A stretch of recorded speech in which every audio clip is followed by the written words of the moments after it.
Very good. Hello, everyone. It's good to be here with all of you. And I have to say that for those that were coming from warmer weathers, we ordered this day especially for you. It was something that we knew that you wanted to see a little snow, a little bit of cold weather, a little bit of spring in New England. So it was just we gave it to you all in the span of 2 days. So it cost a fortune. I'm going to be passing that receipt to the Donahue Institute about it. But truly, thank you for being here, and thank you for just working with us in this volatile weather that we had today on the campus. But hopefully you got to see the hospitality of our teams, the hospitality of our campus. Yes, we have the #1 food in the nation in a university campus, and hopefully you got to see that too. So if you can help me give them a round of applause, I would appreciate it.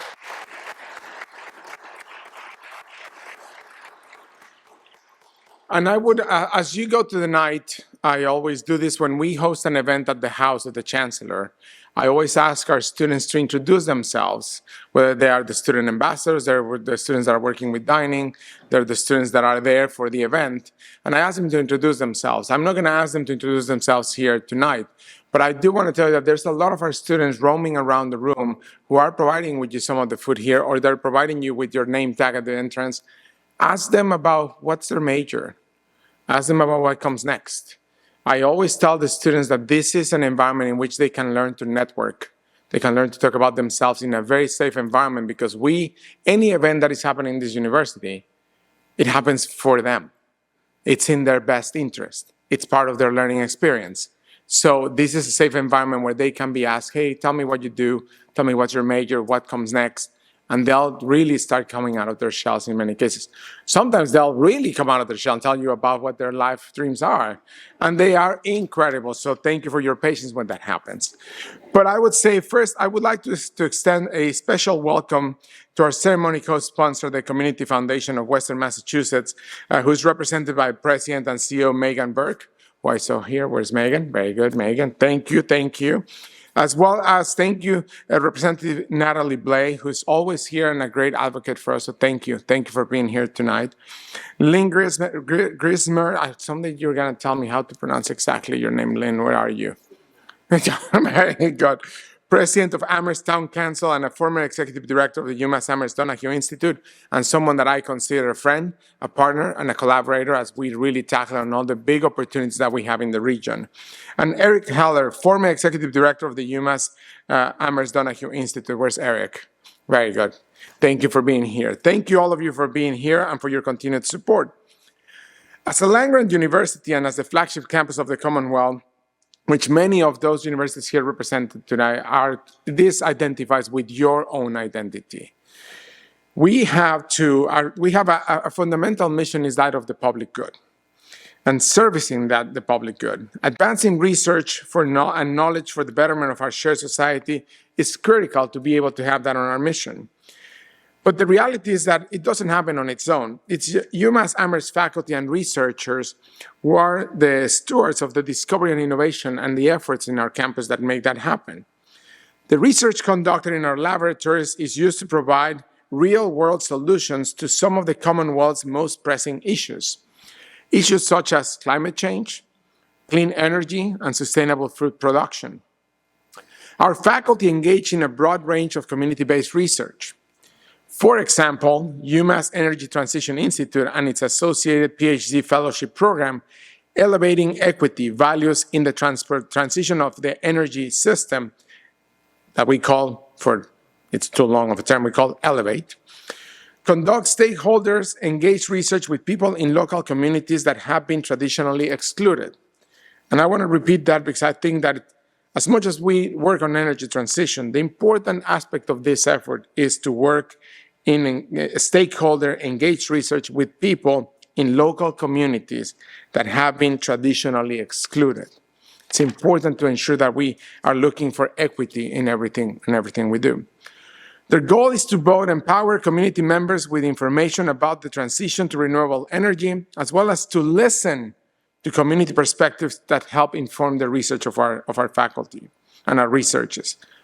Faculty and students in our Department of Landscape Architecture and Regional Planning work with local communities on research aimed at developing more beautiful, healthy, livable neighborhoods and regions.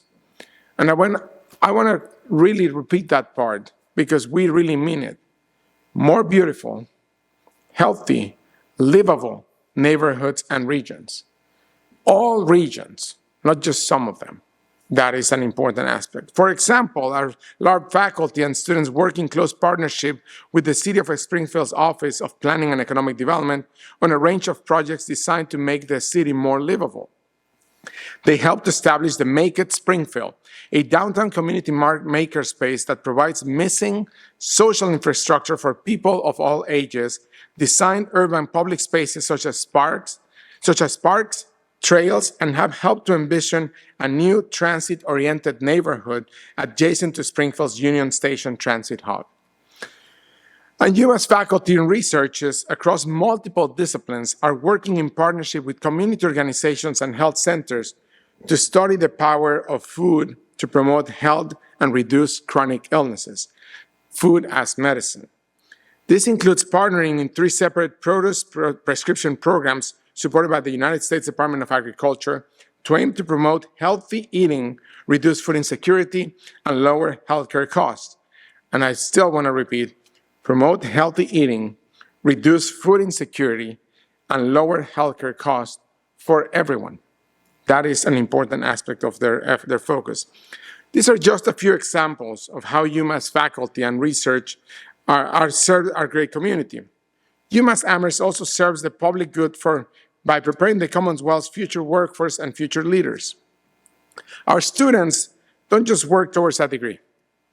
They work towards developing personal, professional, and career pathways and gaining the knowledge and competencies needed to succeed. The College of Social Behavioral Sciences, UMass Women into Leadership program, is a leadership training and professional development program that prepares students for careers in government and public service. Is a great example of this. We just had that event last week here, and I can tell you that I could not have walked into a room more energized. And not only because we had students that were going through a program, but the number of graduates from that program that came back, and the number of state representatives and leaders in our public sector came back. Oh boy. I mean, I wish you could bottle that energy and you couldn't tap it when you need it. It was incredible. So our faculty and our staff are committed to improving the lives of those we serve and having positive impact in the Commonwealth. This commitment is embodied by the public service-driven mission of the UMass Amherst Donahue Institute. The Donahue Institute works tirelessly to advance equity, social justice, foster healthy communities, and promote inclusive economies through research, civic education, training, and workforce development. This work is commendable. I would like to say one more thing. One thing that we're working at UMass Amherst that I think COPSA would love to know and hear about is we're stitching all these efforts together in this university in a different way. In the next chapter of UMass Amherst, what you will see is a lot of these efforts that are driven by the Donahue Institute and are driven by centers and institutes across our university will be stitched together in a different way to shine a light on each other, to work collaboratively, to support our faculty, to support our students, to impact our communities. We're going to do that in a more organized fashion. We have a lot of resources that are flowing through the Donahue Institute as well as other centers. It's time for those resources to work collaboratively and have a lot of impact together, empowering our faculty and our community to address those challenges and opportunities that they're seeing in their surroundings. It's going to be not only us trying to bring services to a community, but it's having that community bring questions to the university through all our centers. And the Donahue Institute has provided incredible examples of impact and how you can do things in the right way. We're going to use their expertise to empower our faculty, for other centers to learn and work together in collaboration, because we're all here to serve the Commonwealth, and we're all here to provide that pipeline of talent to the Commonwealth and the world. So, now, I think that tonight's honorees also embody this exact commitment. I'd like to extend my heartfelt congratulations to Emily Pelton on this well-deserved recognition. I had the pleasure of getting to know you. I had the pleasure of having a conversation with you. And the impact that you had in that conversation of showing me the legacy that you have had and the impact that you and your organization have is incredible. And I made a promise to you that we're going to do our homework and we're going to come back and have a conversation with you. And I'll make up on that. I'll make good on that promise. Believe me. But it's great to have you, and congratulations on being honored tonight. We can give him a round of applause, please.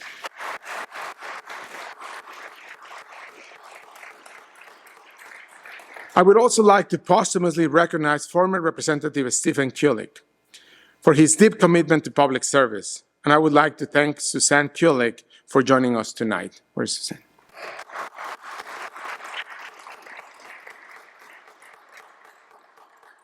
I did not get to know Stephen Kulik, but I have a feeling that just in the conversation I had today of the incredible impact that he has had and the incredible legacy that he left with us. So thank you for being here tonight, and our respects to him, and that we honor him with tremendous pride, and that we know that this legacy will be continued through our efforts as well. So thank you for being here tonight.